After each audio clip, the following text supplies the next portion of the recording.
Hi Earth Signs, Taurus, Virgo, and Capricorn. Welcome po sa ating channel. At ito ay yung Daily Gabay Tarot Reading for September 21, 2024. Please be reminded, kung nakaresonate kayo, comment down. Kung hindi kayo nakaresonate, ibigay niyo po sa iba kasi general reading po ito. This is for you, Taurus, Virgo, and Capricorn, ngayong September 21, 2024.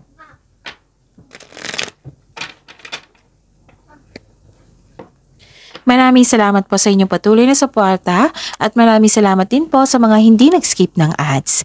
Gamitin ang reading na ito bilang gabay lamang sa mga hindi pa nag-subscribe. Subscribe na po kayo at click bell notification para malaman nyo na may bago tayong video. Para sa mga gustong magpa-reading po, may lumabas dyan sa screen nyo ngayon. Panoorin nyo po at sundin ang instruction. Calling the attention sa mga suki ko dito na Taurus, Virgo, and Capricorn. Open na po inyong monthly gabay tarot reading for September 2024. May 6 months from now reading tayo at love life reading po. So message me Scorpio. What I meant is message me Taurus, Virgo, and Capricorn for schedule. Maraming salamat po. This reading is for Taurus, Virgo, and Capricorn.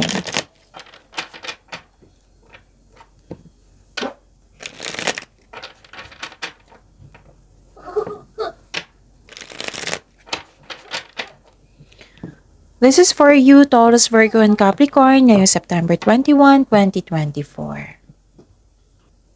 Spirits Guide, mga ganap po para kay Taurus, Virgo, and Capricorn, ngayong September 21, 2024.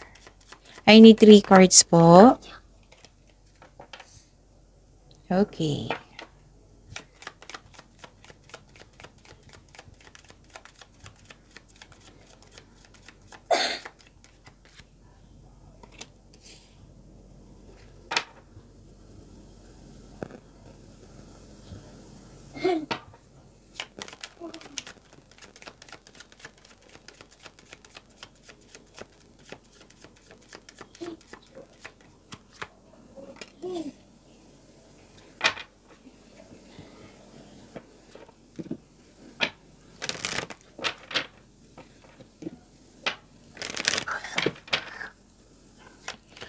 Spirits Guide, message po para kay Taurus, Virgo, and Capricorn. I need 2 cards po ngayong September 21, 2024.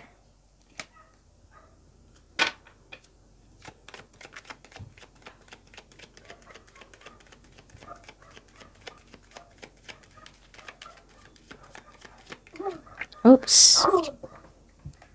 Okay. Taurus, Virgo, and Capricorn ngayong September 21, 2024.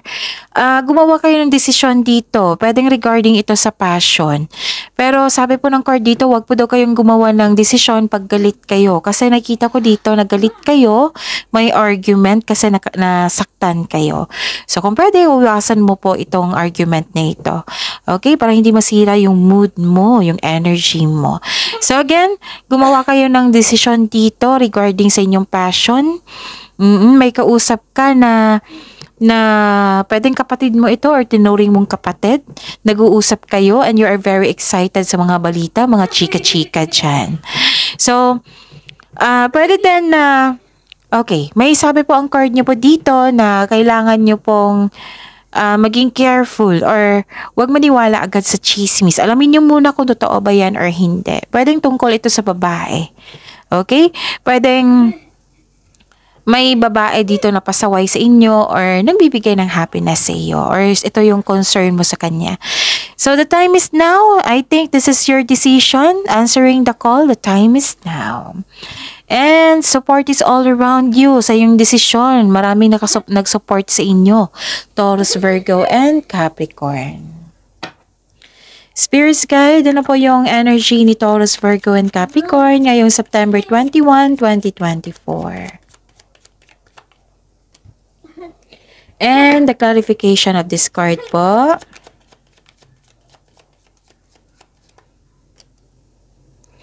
This is a daily reminder. Panoorin niyo po yung last 4 days gabay tarot reading niyo po. Like for example, napanood niyo ito ngayong September 21, 2024. Panoorin niyo po yung September 20, 19, 18, and 17. Kung may nakita kayo or narinig kayong repeating message, kailangan nyo po iyan bigyan ng atensyon. Kung maaari po, bigyan nyo po ng solusyon at aksyon. Hayaan lang natin yung bata na sobrang happy niya sa pinanood niya sa Netflix. Okay? Kasi magandang energy niyan. So, hayaan lang natin. Okay? Focus kayo sa akin para may makuha kayong mensahe. Okay. Wow! This is growth and patience. This is planning. This is planning. So, this is a clarification of your oracle here. It's towards your tarot card. So, yun, nagkaroon ng growth and patience. Malapit mo nang maabot ang iyong goal sa buhay. Parating na ang resulta sa inyong sipag at tiyaga. Naghihintay ka at malapit ka nang mag-harvest. Okay? So, have faith. Patuloy mo lang yung pagsisikap mo, pagsisipag sa trabaho. Dahil check naman na ma-achieve mo yung gusto mong posisyon or kasaganaan sa buhay. Ano pa?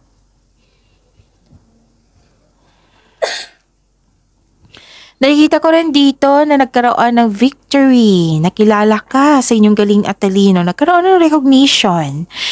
May magandang balita na parating sa inyo or may bagay na matutupad. So, ang ganda ng cards nyo, no? Taurus, Virgo, and Capricorn. So, claim nyo yan. May parating na good news po, especially after a period of struggle. Feeling proud ka ngayon sa inyong accomplishment. In-acknowledge mo yung success at may matatanggap kang papuri from other people. Nagsumikap ka, deserve mo itong tagumpay na ito. So, allow yourself to shine in this moment. So, yun good news. I-claim nyo yan at mabuting leader kayo sa inyong trabaho.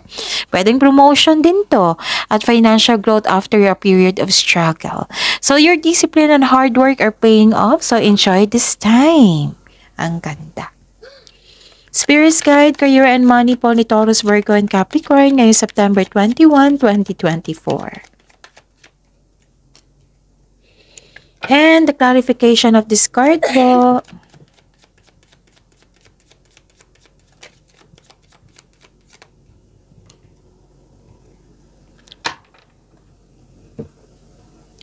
Okay, this is your career and money, Taurus, Virgo, and Capricorn.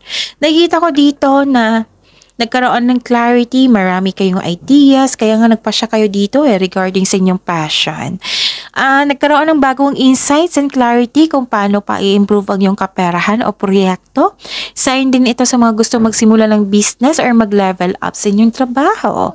Nagkaroon ng determination dito You are very inspired. Meron kang new ideas na agad mong bigyan ng aksyon para magkaroon ito ng maagang resulta. May magaganap na importanteng pag-uusap o confrontation sa isang tao. So, ang advice po dito, mag-trust po kayo sa inyong intuition kasi ito yung magbibigay sa iyo ng kasaganaan sa inyong buhay. Siya yung magtuturo kung saan yung right path. So, yun. Napapansin mo rin yung communication skills mo na may improvement. Okay? Okay. Nakikita ko dito na exhausted ka, pressured ka kasi you're very excited maraming gawain. So, tapusin mo yung trabaho mo, yung sinimulan mo. Huwag mong i-pressure yung sarili nyo. Oo.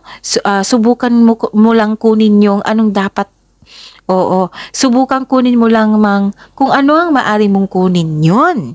Tapos huwag maniwala agad sa chika or sa intriga kasi lumabas din ito. Dalawang card na nagsabi.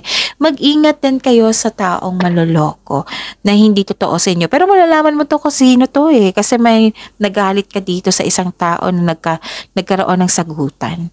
Spirit's Guide, Taurus, Virgo, and Capricorn, love life, self-love partnership nila ngayon September 21, 2024.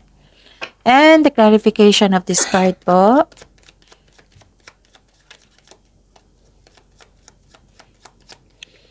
Maraming salamat po sa patuloy na tiwala at suporta sa ating channel at maraming salamat din po sa mga hindi nag-skip ng ads. May lumabas dyan sa screen nyo ngayon, panoorin nyo po. Kung gusto nyo po iyan, then follow instruction. Dalawang card na po nagsabi dito na huwag maniwala agad sa chismis. Parang lumabas to sa inyo kahapon, Taurus, Virgo, and Capricorn. So, ayusin nyo to. So, give attention, solusyon, action. Huwag maniwala agad sa chismis. Kasi nakikita ko dito na some of you nawalan ng panatag. Konkretong plano ay kailangan dito. So, may concern kayo sa isang tao na immature, na matigas ang ulo, ayaw makinig. Yung mas nauna pa yung reklamo kaysa gawin niya yung responsibilidad niya. Yan yung concern mo sa taong yan. And nakikita ko dito na nasunod yung plano mo, nasunod yung gusto mo. Oo. Sa mga single dyan, this is a signal a romantic relationship with someone you consider a teacher or student, or perhaps building relationship in which you learn from another constantly. Parang na-attract ka sa parang teacher mo or estudyante mo. Oo. Pwedeng hindi literal teacher or estudyante to ha. Parang nag-uusap kayo na nagsilbing siya yung mentor mo or siya, ikayo ang mentor. Sa mga relasyon sa buhay mag-asawa, may pamamanhikan na magaganap, kasal, oo. You and your partner have a strong beliefs beliefs about romance and partnership. So, wedding bells is coming. It might be celebration nyo din sa inyong wedding. Okay? So, that's it. See you tomorrow. Playing positivity. Positive affirmation ay kailangan. See you tomorrow, Taurus, Virgo, and Capricorn. Please like, subscribe, and click bell button for notification para updated po kayo sa daily tarot reading natin. Maraming salamat po.